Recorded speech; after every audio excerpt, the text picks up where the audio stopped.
Now, listen, you guys, another day, another Nicki this, Nicki that, okay? It seems like this time Safaree is the one who's out there, Nicki this, oh my God, still stuck on the woman. We're going to be talking about that, and we're also going to be talking about JT and Jeezy performing together, as well as the Transformer hopping on somebody else's collaboration. We're also going to be talking about the VMAs and Nicki Minaj, Portia, and Future. Oh my God. Now, these are some of the things that we are going to be talking about in this video. Hello, tea lovers, and welcome to the tea plug. I trust you guys are doing well, and I trust you are doing great. Personally, I am doing great, you guys. I am doing extremely amazing. And without further ado, let us dive straight into today's tea. So, first of all, we are going to talk about Safaree. You wore a jean vest summer, okay? It seems like years later, over a decade later, Safaree is still stuck on Nicki Minaj, because tell me why this man who had an entire family after his relationship with Nicki Minaj is sitting here on Beyonce's internet saying that, well, the darkest moment that was ever in his life was the moment that he broke up with Nicki Minaj. I'm like, how do you think Erica Mena feels actually when you say stuff like that? Because you had an entire marriage, okay, with her. You had an entire family, still have a family with her, and you divorced. So you're saying that even that does not come close to your breakup with Nicki Minaj. Anyway, you guys, before I say, further things, let me just insert, what Safaree had to say. And of course, I will give you my 2 cents about it after that. Would you say your biggest struggle or obstacle you ever had to overcome? Like, I'm not even gonna sugarcoat. Like, I was with Nicki, we broke up, so her fans and certain people, they just wanted it to be like, okay, they're not together no more. Him, let him be nothing, let him disintegrate, let him disappear, whatever. But 9, 10 years later, Still 15 TV shows later, a lot of music out later, doors up later, cribs, like, I'm still here. And, some people don't like that. They're like, damn, why still paying attention to this? When me and Nicki first broke up and she got with Meek, and they were like the biggest in the world, and we was all beefing and shit. You gotta think about it, I had two of the biggest people in the world like against me. So that made everybody be against me. Right, the whole industry. Yeah, so it was like nobody wanted to be next to me. Nobody wanted to like work with me or none of that. So it just made everything hard, and I was like, that was a dark time for me. You know what I'm saying? That really affected you. Do you wish like you had kept your relationship with Nicki a secret? Even nobody knew until after the fact. You know what I'm saying? Right. Yeah. There were rules like you guys you couldn't like kiss in person or like show affection. Hell no. That wasn't even a thought. Well, there you heard what the man had to say. So basically, the Barbz are being blamed right now. He's saying that, well, nobody wanted to work with me. Nobody wanted to do anything with me. And why is he making it seem like it's anybody else's fault but his? Like, he went around saying that, well, you wrote for Nicki Minaj, lying on that woman, and you think anyone else would want to be associated with you. You cheated on the woman, swiped her credit cards, paying for strippers, and somehow you want us to feel bad for you. Like, be real, Safaree. Be real, okay? And the obsession at this point is insane. And somebody was even making jokes in the comment section saying that at this rate, Safaree will be telling, his children Nicki Minaj stories as bedtime stories, because this amount of obsession, it seems like every little chance that he gets, he wants to remind us that the two of them were together. He even went further to talk about, oh my God, we were not allowed to show each other affection in the public eye, especially when she got together with Meek Mill. Oh my God. And I'm like, grow up, Safaree. Grow up. Okay, you had an entire family after your relationship with Nicki Minaj. What's this obsession? This woman is married. This woman has moved on. It's high time you do the same. But then again, I don't blame him. If I was him and I had fumbled the Nicki Minaj, I probably would still be obsessed by now as well. Okay, if we're gonna be honest, eh? If we're going to be honest, as a man, if you fumble Nicki Minaj, obviously you would want to take any opportunity for people to know that you once had her. But then it's embarrassing to let people know that you fumbled. So yeah, let me know in the comment section what you think about this entire situation, okay? Um the next thing that we are going to talk about, we are going to talk about Nicki Minaj and the VMAs. Still talking about her. It seems like, well, the VMAs rumor is actually, being repeated a lot. So that might mean that, well, indeed, Nicki Minaj is going to be performing and hosting this year's VMAs. Now, this is becoming a gig, okay? This is like what Taraji is to the BETs. Except Nicki Minaj actually brings in the viewers. That's the difference, eh? Because they know what they're doing, eh? They're not daft, the VMAs. They know the amount of engagement and viewership that she brings in. They know how the Barbz do not play about her. So obviously, it's a wise business move if we're going to be honest. Of course, the VMAs have been consistent in supporting her, but at the same time, if we're going to be honest, it's also a smart move to have Onika Tanya Maraj on your side because the woman sells. Okay, everything she touches sells like hot cakes. Okay, now the next thing that we are going to talk about, JT brought out Jeezy for her okay performance. And the entire time that I was watching that video, I don't want to lie to you guys, I was just smiling the whole time.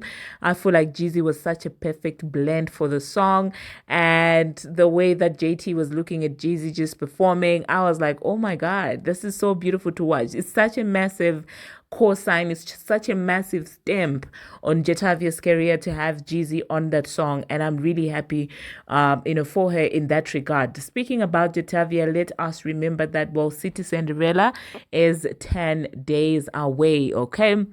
I cannot wait to see what else she has in stock, because if we are going to be honest, all of the songs that she has released, she hasn't missed, okay? No Buzz has not missed. Sideways has not missed. Even with the features that she has done, like, I cannot tell you the amount of times that I have to skip certain parts of people's songs just to get to JT's song, especially with that song that she has with Stana Girl. I'm just like I rush to play JT's part. That's the part that I like. The song that she has with Dochi, that one I can listen to the entire song, but my favorite part is Jetavia's part. So that just goes to show you that the girl is talented. Give her a couple of years and I promise you, if she keeps being doing what she's doing, authentically building a fan base, she has potential, okay? If she does not quickly become too cocky like her counterparts, okay? Now, Paprika Spice is resorting to showing us Kamoto, okay? Now, that's what she's resorting to because she has to keep us talking, and somehow she has decided to display, her hoo-ha, to say, this is how my hoo-ha looks like. Please take a look. Please, I still exist. That's basically what they're doing with Cousin Sloth. But then Cousin Sloth also just hopes on to anything that seems to be trending. That girl, Anyway, the next thing that we are going to be talking about, the Transformer. It seems like the Transformer is out there hoping on another person's song. Am I surprised? Absolutely not. Okay. It seems like, well, she has decided to have a collaboration with Rob, and people are like, oh my God, we have been wanting Nicki Minaj to work with this guy, and all of a sudden she's jumping to working with this guy. She does this all the time. She did the same thing with Keith Lee and stuff like that. And I'm just like, at this point with the Transformer, she's latching on to any and everything. And people are like, this looks like a sad attempt at trying to replicate Nicki Minaj and Lil Baby, that entire situation. And the song is going to be called On That Money. And I guess it's being reported that it will be dropping on July 19th, okay? The same day that City Cinderella is actually dropping. And so let me know, you guys, what you think about the Transformer having this collaboration. Where is her own album? When are her own songs coming out? Because at this point, I'm just like, girl, like, Armageddon. When is Armageddon, coming out, the album, according to Ali? Well, this is not me, you guys. This is Ali. Ali said that at this rate, the album must be called Armageddon because that will likely happen before she drops it. That's what Ali said. So yeah, that's that about the Transformer, you guys. The next thing that we're going to be talking about, keeping up with Simon and Portia. Now every single day Simon has got new things coming out, and at this point I'm like, Portia, what did you do? What did you think you were doing stealing Falin's man? What was that? What did you think? What did you think was going to happen? Because this man is showing Portia flames, you guys. I feel bad for her at this point, because now there are allegations that this man is out there requesting Portia, to explain the relationship that she has with several men. Okay, several of them. Okay, but one that caught my attention is Future. Okay, so it seems like this man is insinuating that, well, there's something that happened or was happening between Future and Portia, and he wants her to clarify that under oath. You guys, Portia and Future, how did I miss that? Did you guys ever hear anything like that, about that entire situation? Did you ever hear Portia and Future being alleged to be dating, things like that? I honestly never heard that rumor. And if that rumor is true, if there's anything true about that, like getting together with Future, I'm like, Portia, why won't you learn your lesson? Why do you keep repeating the same cycle? Future, of all the people in this entire world, that's who you have decided to associate yourself. Future. No, man, I'm refusing to believe this. But hey, let me know, you guys, in the comment section what you think about that. Now, the next thing that we are going to talk about, you guys, Akbavi. There's this thing that I saw on her Instagram story, and I'm a little bit worried about her. I hope everything is okay. She said, and if I don't wake up tomorrow, just know I'm in a better place. I don't know if these were just lyrics, her quoting lyrics, or if indeed she's letting us know that something is wrong with her. So that kind of got me worried, and I hope everything is okay with her. I hope she's not going through a dark time or anything like that. I really do hope that that's not the case, because she has recently been quiet. She's been out there minding her business and stuff like that. And let me know in the comment section, you guys, is Akbar okay? Is there anything that she's going through that we may not know? Just keep her in your prayers, you guys. We hope everything is okay with her. That being said, let us talk about cancel culture and how in reality that does not seem to work, okay? Now, it is actually being reported that Chris Brown has earned 9 million from just 3 shows of his 11/11 tour, and is projected to earn a total of 80 million by the end of his tour. Okay, and this is the man that they say is cancelled. This is the man that they say they have blackballed on radio and all of these platforms, award shows, performances from award shows and all these live performances. Okay, they have blackballed this guy, and so for him to go out here and be able to sell that much in as far as his own personal tour is concerned, that just goes to show you that to a certain extent cancel culture only works on Twitter. Because I promise you, if cancel culture worked in real life, the female rap story would be a different story. Do you know what I'm saying? Do you get what I'm saying? On Twitter, they've cancelled several people, but in real life, really, that's not how it works, okay? And we've seen how that has played out in female rap. They swore that they had cancelled a certain individual. Oh my God, when you see them in the shade room, you'd think that the shade room is the world, hey? The way they be out there holding the forte and saying all these negative things, and, if she coughs, she's done this, oh my God, oh my God.